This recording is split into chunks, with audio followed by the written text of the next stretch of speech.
Hi and welcome to this BMW rear coil spring replacement video. If your rear coil spring's broken, don't worry, it's a pretty easy DIY.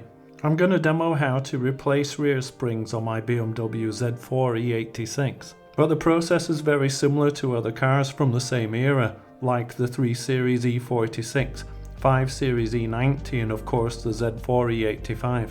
Okay, so let's get started on the near side rear coil spring.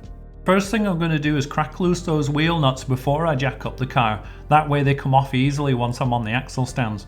And to stop the car rolling away, I'm going to put some chocks in front of the front wheels. Remember, this is a rear wheel drive car and obviously the handbrake's on the rear as well, so there's nothing to stop it rolling when I'm jacking it up. I previously did a step-by-step video how to jack up your car and get it onto axle stands, so see the description for the link if you're interested. Just get an axle stand under this side. Safety first. There we go. And I'll just put an axle stand at the other side too, and that'll free up my jack to use for the spring job. Go ahead and lower that jack down now carefully and let the axle stands take the weight. Okay, so now I can go ahead and get the wheels off.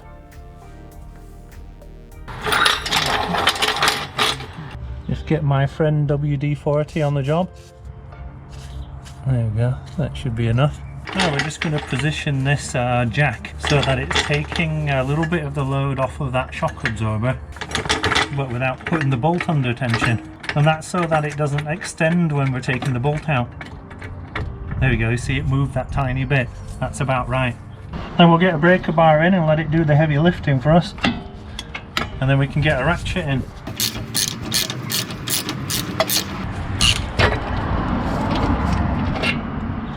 There we go. Good thing our jack was there, huh? Now we can just go ahead and let that slowly extend. Now a lot of cars you'd just be able to reach in there, push down on this hub and pull that spring out. But not normally on cars with sport suspension, they need a little bit more encouragement. And so what I've got is a little bottle jack, and I just need to find the right place to put it. And the right place to put it seems to be here. But you can see there's a little bracket down here, and that's the brake line, and this is a wire to, I presume, the ABS sensor. So I'm just going to remove that because it's just a 5-minute job.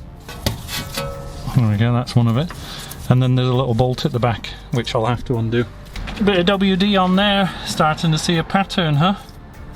But it makes sense, anything that'll make it a bit easier for you, especially on an old car where you're going to have a lot of rusty bolts. Should be able to get in there nicely with my quarter drive socket set. Okay, so I can just move that out of the way slightly. I just have a little block of wood to level the jack up a bit, so I'll get that in first. There we go, that's a bit better. These little bottle jacks are just cheap as chips, and they come in super handy. Yeah, so if you don't have one in your garage, then you should do. Come in handy for all sorts. And hopefully that'll just take the tension off of that spring. As you can see here, the rear coil spring is broken. But it was just sitting in place still. But this should just drop out now.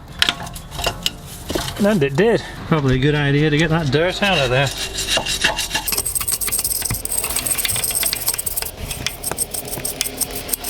Usually these rubber platforms that the spring was sat on can be used again. I just cleaned it up a little bit.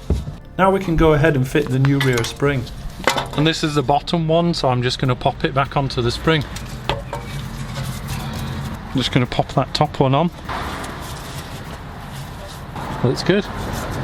Now we can just feed that new spring back in. Yeah, and you just need to make sure you have the top and the bottom lined up as you slowly back off the bottle jack. And if you are going to hold the spring, hold it in the middle because it's nice and wide there. If you hold it higher up, you'll trap your fingers.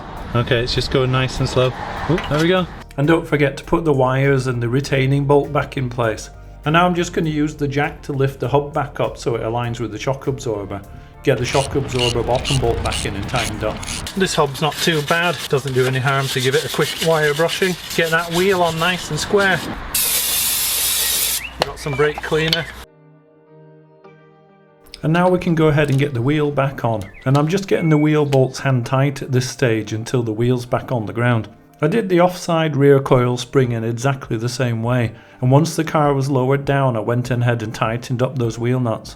I hope that you liked the video, and if you did, please give me a thumbs up. And if you'd like to see more of my content, there should be a couple of videos showing off to the side, or please consider subscribing to catch my next video. Okay, thanks for watching and I'll catch you next time.